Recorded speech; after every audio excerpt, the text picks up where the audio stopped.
Tim Conley.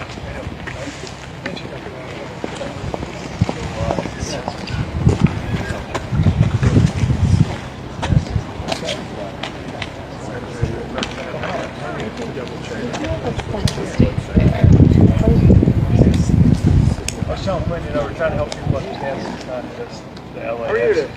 Good, how are you doing? I'm the official tie down. I'm tired of this thing falling down. That's, So it's honestly, like, that's a critical job right there. you know, I mean, someone's got to be the rock. Your name? Marcus. Marcus, Alex. Nice to meet you.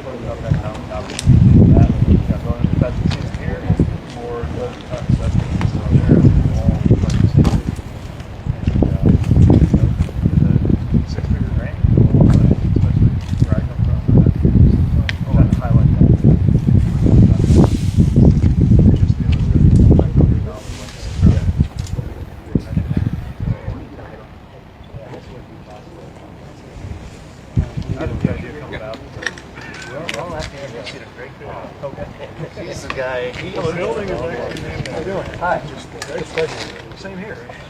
And thank you for getting us the funds for the building. They actually, as a parting retirement, they named the building. I love it. Oh, good. I worked for the city Sounds for like it's 25 richly years. deserved. Terrific. It And was, you've been the city engineer? Is that right? I was. Great. I like to flatter myself that I'm the city engineer for the presidents, but There you go. I'm not actually an engineer, so it's a bit of a stretch.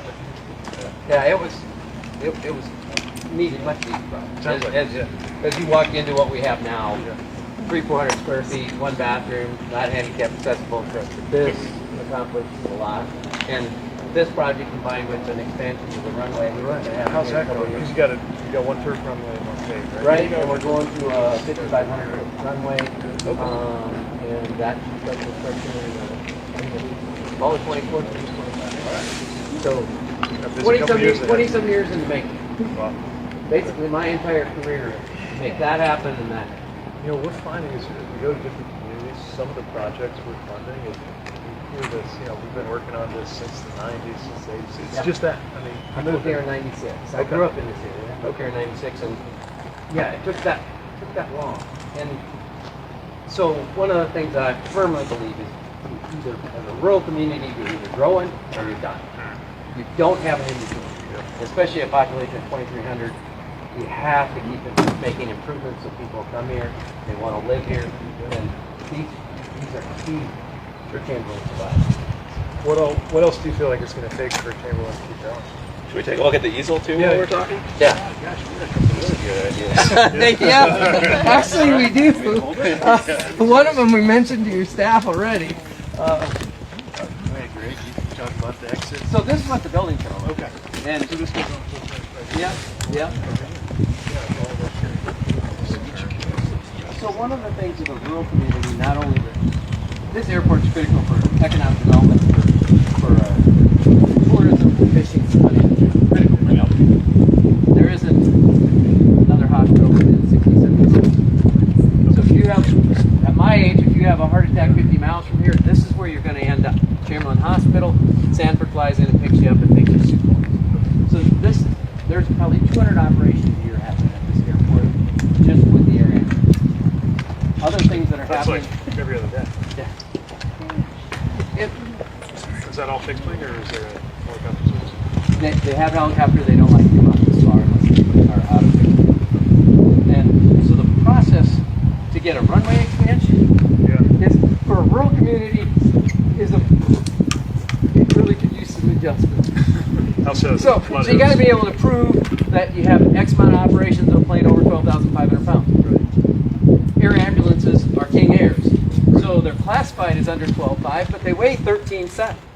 But the book says a King Air is a 12.5 and less. So that's why it took 20-some years to get it approved. Other things that the city's doing is we have a subdivision development. The city is its own development. We do our own subdivision. You don't sell lots here fast enough for private to go into it. So in '98, we opened up our first subdivision, did 70 acres of commercial and residential housing development. Took until 2021 to fill. In the meantime, in 2018, we bought another 60 acres, and they're in the process of developing that right now. They've got 5 new houses in it. If you don't have a place for them to go, if you don't have a place to grow, you go the other direction. And I think as you take the ride to Dignity, they're going to show you an exit ramp that we would love to have access to. Good to know. I'll take notes. But it is truly an honor to have you here. It was truly an honor for me to have the council put my name on this bill. So I like it's really, well-deserved, so. really appreciate your efforts and coming to Chamberlain, South Dakota. Well, we're excited to make it a reality. So Good. glad to know those dollars are going to good use here. They are, very much so. Thank you very much. Good. Secretary, I Congratulations. think we're going to take a couple questions from folks from the media right here. So if everybody who's going to the community center, if you want to head that way, we'll be there shortly. Okay. I think we'll kind of do it right here if that works for you.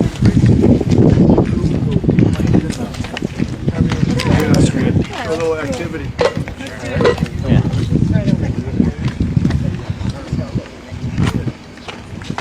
We'll do it here so we can get the red one and the terminal construction if that works for you. I think a couple folks want to toss a mic in here.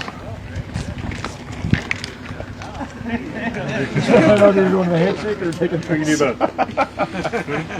We'll get this one on you too. Sure thing. Thanks for taking the time to do this with us. Sure thing. It's a pleasure. Nice to be home here. Except you got more cattle. We got a Studebaker downtown. You can. Do you really? Yeah. What is it? Do you know what kind it is? I was going to ask you if you wanted to pose by it. That is fine. Okay. Sure. You go up just a little higher too. Thanks.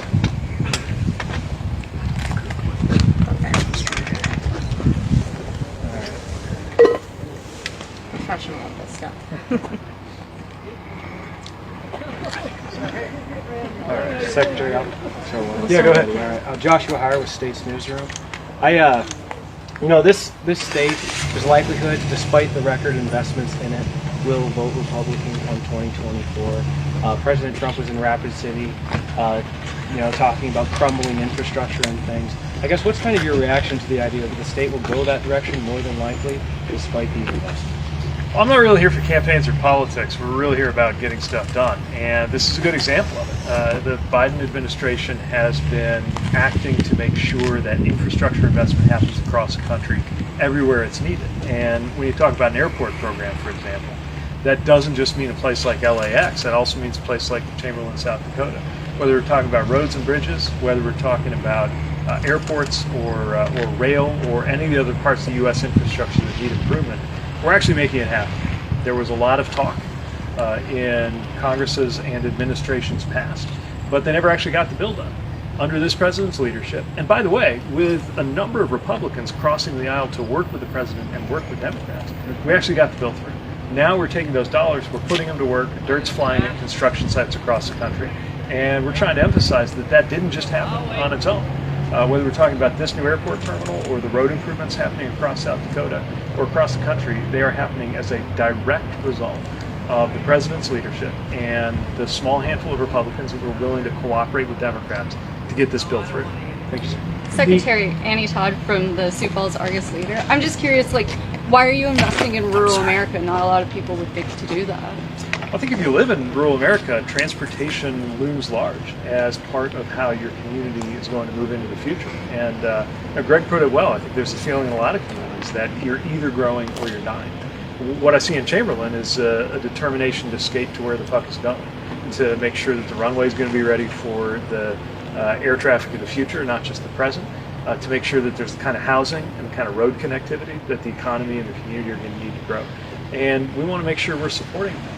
I come from a community that's larger than Chamberlain, but knows what it's like to be considered flyover country by a lot of other power centers in the U.S. I know what it's like to be a mayor of a comparatively small community knocking on the door of the building that I now lead in Washington, D.C. And I'm determined to make sure that this administration, this department, and federal processes in general are more user-friendly for smaller communities. Because even though a six-figure grant like the $800,000 we're putting into this might be considered a rounding error in New York City, that's make or break where I come from, and I know the same is true in a place like this. We'll jump to Dakota News now and then we'll go over here. You still have your question? This is, you were mentioning earlier they get multi-million dollars for the bigger airports. This is worth multi-million dollars for this area. Even though the amount might be under $1 million, but it means the world to them. That's just it. We know that a community this size can take those dollars, those resources, and use it to really shift and benefit the trajectory of the airport or of the community as a whole. And that's part of why I'm out here. I'm trying to send a message that you don't have to, a project doesn't have to be in the billions, and a population doesn't have to be in the millions in order to matter. And that's how we see things, which is why I try to spend a lot of the time that I have doing this job, not behind a desk in Washington, D.C., but out on the ground, not just telling the story, but hearing from the community about how these resources are being put to work and what's around the corner so that we can keep being supported. Secretary, so you just walked in here, see the runway, the planes, some work being done, the terminal. What is your impression of what you've seen today at the Chamberlain Municipal Airport? What I see is a community that is working hard with the resources it has to deliver. And so with this modest structure, this mobile home, basically, they've been able to operate a very important general aviation terminal that's not just important for something like pheasant hunting season, but for something like medevac operations that happen about 200 times a year, so more than every other day. It's a critically important mission for this community. And with not a lot of resources, the folks here have made it work. We want to make sure there's more resources because we know that a purpose-built, dedicated, permanent building is going to help everybody, from folks coming down from hunting season to medevac and everything in between. And that's why we're Yeah, sure. Caleb Barber with the Metro Republic. I'm curious if, so there's been a lot of projects that have applied for these grants. Why are you So, yeah, I should say, these grants are competitive, whether it's a terminal program or some of the other ones we're running. We have historic funding, but we still don't get to say yes to most of the applications that come in. What can really help an application stand out is if there's a demonstrated need, a readiness to put the dollars to good work. And another thing that scores a lot of points with us is a safety benefit. And needless to say, everything I've heard about from the medevac mission to just something as basic as ADA compliance, it's going to make a lot of difference for people who might really count on it here, helps a project score highly and compete well for those funds. Cool. Anybody else? It's nice to be back in the Midwest today. Yeah, it is. I was just saying to the team on the drive over, it's about the same amount of corn, but a lot more cattle than where I come from. But yeah, folks were real friendly on the way in, and it's definitely good to just get a little bit of, lots of important good work happens in Washington, D.C., but it's good to not be there some days. Awesome. Thanks everyone for coming. Glad you passed over the heat. Yeah, how was it? It was bad. Did you catch that heat wave a couple weeks ago? Yeah. That's the other thing. It's nice to be in a place that has all four seasons. I think hot summers and cold winters that's what really puts transportation infrastructure through its paces.